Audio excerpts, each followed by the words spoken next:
Hello everyone, welcome you all to this new video. So in my previous video, I had started with the Verilog data flow description. In that I've told you the basic format of a data flow description, how it is represented, and some of the statements included in that data flow description. Okay, those who have not seen that, please go and watch it. In this video, this is the final video of this module. We are going to be discussing some important examples and which are very important. And I've taken these examples from the exam point of view only, which are mostly likely there are high chances that they would be giving you these questions. Okay, so you should not be skipping any part of this video. Please like this video first, subscribe to our channel and stay updated for the upcoming subject videos as well. Okay, those who have not watched the previous modules videos till now, please go and watch it. All of them I have explained it in a neat manner starting from module 1. So now let's get to the concept of examples of data flow description. First, we'll discuss of a full adder. Okay. So I'll not just explain you. I'll not explain you about how the inputs and outputs are written or the truth table part. Only how the data flow description is mentioned. Okay. You see here, this is the basic definition they have given for a full adder. A full adder is a combinational circuit where output depends on the input. Okay, and it adds three input bits. So full adder, as I've told you, it consists of three bits. One is A, B, and this is the carry input here, and the outputs are two bits. One is for sum and another one is for carry out. So examples of full addition are, you see here, 1 plus 0 plus 1. So if 1 plus 1, initially in decimal it is 2, and in binary it is written as 1 0. Okay, here the carry generated is 1 and the sum here is 0. Similarly, for 3 bits addition also it's done here. So like this, the truth table is mentioned, you see here, for 8 combinations from 000 up to 111, the sum and carry. Okay, so this is the truth table. I hope till now you guys might be knowing this because a lot of times we have discussed this. Okay, now for this, if you want to write the k-map equivalent, you could be drawing it. Otherwise, directly the expressions you could be mentioning for sum and carry. So here I have given the direct expressions. Sum is equal to A XOR with B XOR with C. But here they have not mentioned in terms of XOR gate. They have directly written it by seeing the truth table. In sum, you see here, wherever the inputs are high, that is here in these four combinations, the inputs are high, right? So here that combination you need to be considering. That is for here it is 001. It corresponds to, in terms of variables, you could be representing it as A bar, B bar, C, right? Similarly, for all four things they have represented it as A bar B bar C plus A bar B C bar plus A B bar C bar plus A B C. Okay. Similarly, for carry out it is A B plus A C plus B C.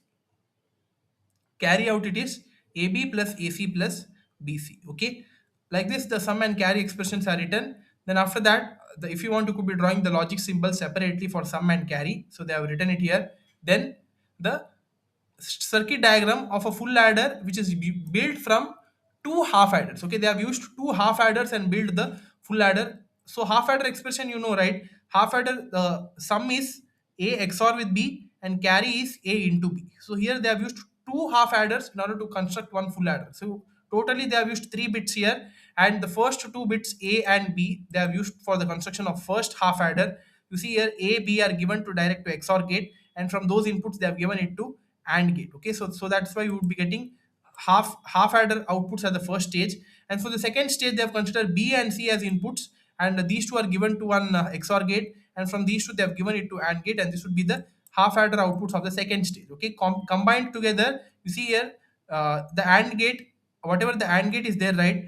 In that, from the first half adder, AND gate output is given to one OR gate, and the second half adder AND gate output is given to OR gate, and so that we will be getting the carry out expression, and some expression you could be directly taking one the XOR gate of these three inputs. Okay, so like this you could be drawing a full adder using two half adders.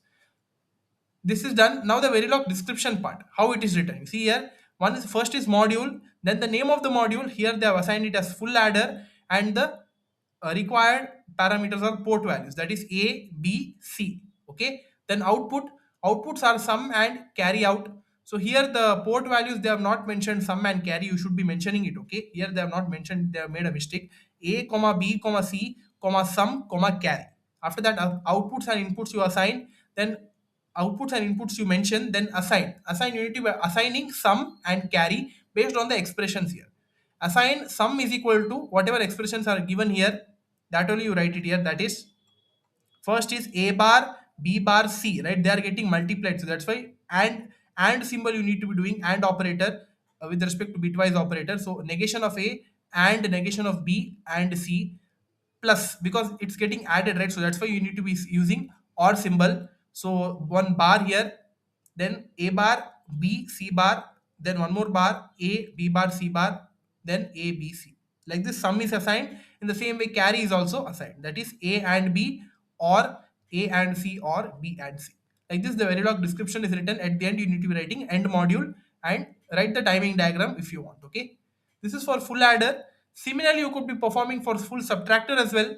Full subtractor explanation, the truth table is mentioned along with the expressions. You could be doing the same thing. Okay, so this is not required.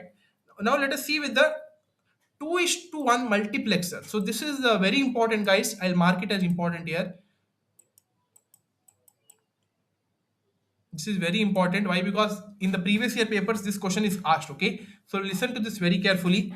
2 is to 1 multiplexer with active low enable. Here, firstly, you should be defining the 2 is to 1 multiplexer. A 2 is to 1 multiplexer is a combinational circuit. It has two 1-bit inputs and 1-bit select line and a 1-bit output.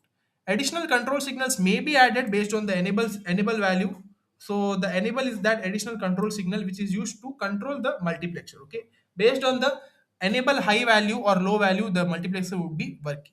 So the output of the basic multiplexer depends on the level of the select line. If the select line is high, that is if it is logic high, then the output is equal to one of the two inputs. Okay, and if the select line is low, the output is equal to the other input. So the truth table for a 2 is to 1 multiplexer is given here. You see here with respect to inputs and outputs, we are having select line, G bar and Y. Okay. So we are having when select line, when it is either 0 or 1, the always the G bar remains high and the output is low. Okay.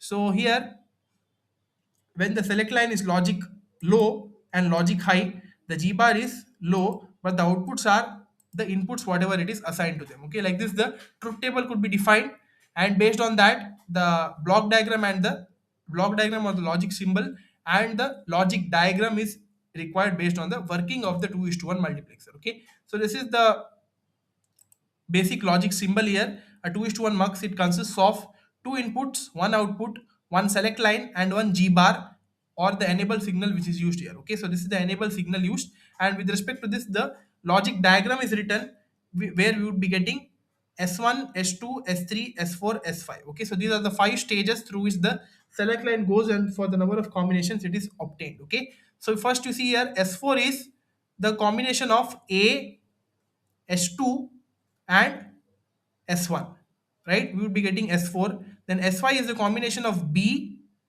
S3 and S1. Like that we would be getting for separate for S1, S2 and S3, and like this the logic diagram is drawn. Okay, so please pause it and refer it. This is very important. Now the Verilog description, how it is written for this based on the working. First is module name, assign the module name of the module, that is mux 2 cross 1. Then the parameters required, that is A, B, select line, G bar, enable and output Y. So the inputs are A comma B comma select and G bar, these are the inputs. Then output is Y. Then the wires used are 5, that is S1, S2, S3, S4, S5. Wires are basically the output stages of each of the gates, right? So that is represented as wire. Then time delay is important because in the previous data flow cases we have not used time delay, but here they have given specific time delay because 2 is to 1 mux is operating on the select line, right? So that's why based on whatever the select line input is given, the output should be operating and we would be getting Y, right? So randomly it cannot be generated. We have to be assigning a delay first. So time delay, they have kept it as 7 nanoseconds. Okay, 7 time units, or any time limit you could be giving, but here they have given it as 7. Consider it as nanoseconds. Assume 7 time units delay for all and or not operations. Okay, first assign hashtag delay. You could be directly writing assign hashtag 7. Okay, if you write directly 7, this statement is not required. Okay, so here assign hashtag 7. Now first Y is equal to S4 or with S5. This is the first statement from this circuit diagram. You see here Y is equal to whatever the output is there, S4 and S5, it's given to an OR gate, right? So that's why we are using this symbol. Next, S4. S4 is A and with S2 and with S1. You see here A and with S2 and with S1, right? Next, S5 is equal to B and with S3 and with S1. S5 is equal to B ANDed with S3 ANDed with S4, S1, right? Next we are having S2. S2 is negation of select line. You see here, S2 is negation of select line. Since we are giving a NOT gate here, so that's why negation of select line. And S3 is negation of S2.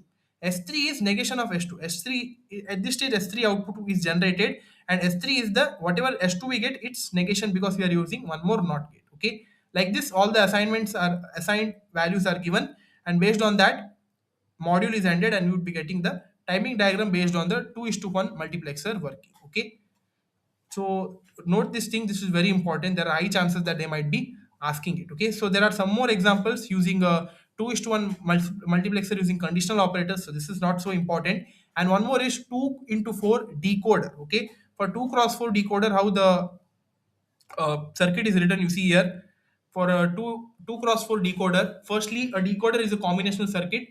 A 2 cross 4 decoder has 2 inputs and 4 outputs, because it is of the order n is to 2 to the power n, so it is 2 cross 4. For any input, only one output is active, all others are inactive. Okay, because it is only active based on the enable signal only if it is high, and any one of the output would be active one for one particular combination of input. Okay, for active high output decoders, only one output is high. The output of n bit input decoder is 2n bits as shown in the table. You see here, totally there are 2 bits and 4 outputs. So it is given as 00, 01, 10, 11, and the outputs are D3, D2, D1, D0. Okay, so based on it, for the 00 combination, D0 is high. For 01, D1 is high, rest all the bits are low. For 10, D2 is high, rest all the bits are low. And for 11, D3 is high, and all other bits are low. Like this, you could be assigning the outputs here for a 2 cross 4 decoder, and write the expressions based on the values of obtained. That is, for the D naught, for 00 it is high, so it would be A bar B bar. For D1 it is A bar B. For D2 it is A B bar. Sorry, for D1 it is A B bar. For D2 it is A bar B, and for D3 it is A B. Okay, for this the logic diagram you could be drawing here, and the block diagram of a basic 2 cross 4 decoder, and a Verilog data flow description, starting with the name of the module, and whatever the ports are essential here. Okay, A, B, and D, right? So these things you mentioned here. Input is A comma B. Output is 4 bit, right? You see here, output is 4 bit, so that's why we need to be mentioning the vector here, that is 3 down to 0. Since it is 4 bits, so output 3 down to 0 D. So now assign all the values D of 0, D of 1, D of 2, D of 3 based on the expressions generated here. Okay, so first D naught is A bar B bar, so negation of A and with negation of B. Then it is A B bar, A bar B, and A B. Then end module, and in this way you could be representing the 2 cross 4 decoder. Okay, this is the simulation waveform which is obtained after running the simulation. So this is all, guys. This was all about this module. I guess you understood most of the concepts. So these examples are very important to know more about data flow description. Okay, so that's all for this module, guys. I've covered this in five videos, because this is a very